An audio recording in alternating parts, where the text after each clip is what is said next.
Namaste. I am Vaidya Rammanohar, an Ayurveda practitioner by training, serving in this field for the last 30 years as a practitioner, researcher, and teacher. I am here before you with this video to clarify a statement in the Ayurveda page of Wikipedia where I have been misquoted. The statement goes like this: Ayurveda practitioner Ram P. Manohar writes that Ayurveda has been alternatively characterized as pseudoscientific, proto-scientific, and unscientific, and proposes himself that it should be termed trans-scientific. Now, if you look at the whole page, it's quite obvious that the editors have a malicious intent and want to portray Ayurveda in a very derogatory manner. And such misquotes seem to serve their purpose by giving the impression to the readers that there are people within the Ayurvedic community who also, promote and harbor the view of the editors that Ayurveda is pseudoscientific or proto-scientific or could be characterized as unscientific. Now, I would like to make a clarification here. This statement is taken from a book, which is actually a transcript of a talk that I gave during a conference on science, spirituality, and healing. This was a decade ago, at a time when, people were beginning to think about a more expansive approach in medicine, in healing, and the role of Ayurveda, how it can bring this expanded vision in looking at the human being in the context of healing was being explored. So I would like to now very briefly bring about this clarification.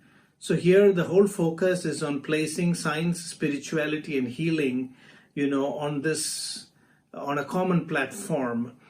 And I have to say, this is basically, there are challenges in explaining terminologies. This dichotomy between science and spirituality does not really exist in the tradition of Ayurveda. What we understand as Shastra incorporates, both science and spirituality. So when you say science, spirituality is not included. When you say spirituality, science is not included. Whereas when we say Shastra, both get automatically included. So there is this big difference. So the whole discussion here is that when you look at healing in the context of Ayurveda, there is already this harmony of science and spirituality.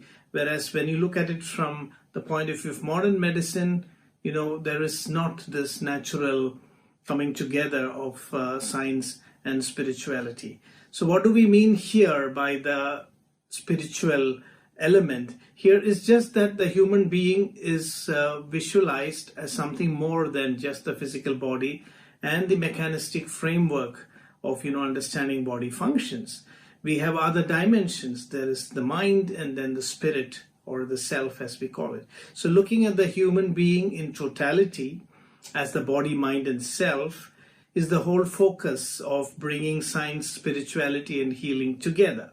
So in this context, I was clarifying that in Ayurveda, Sattvamatma Shariram Cha Trayameta Tridandavat.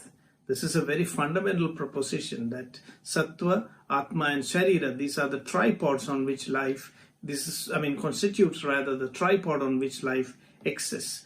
So in that sense, we cannot reduce Ayurveda to the so-called scientific mechanistic thinking. And I clearly maintain the position that Ayurveda is not pseudoscientific, not proto-scientific, cannot be characterized as, unscientific. I have spent 3 decades researching. I've been involved in some of the most rigorous kind of researches, scientific researches that have happened in Ayurveda.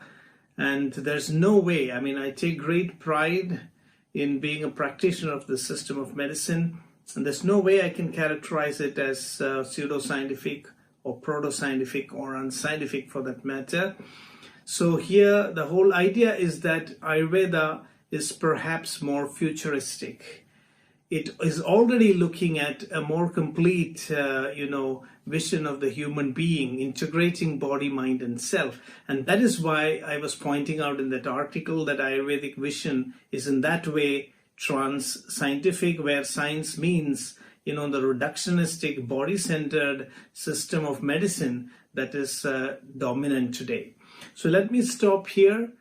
I will come back again with more clarifications on this point, and also on many other objectionable representations about Ayurveda that we can find on this page about Ayurveda on Wikipedia, and which seems to have been very recently edited with some malicious intent. But that's all for now. Namaste.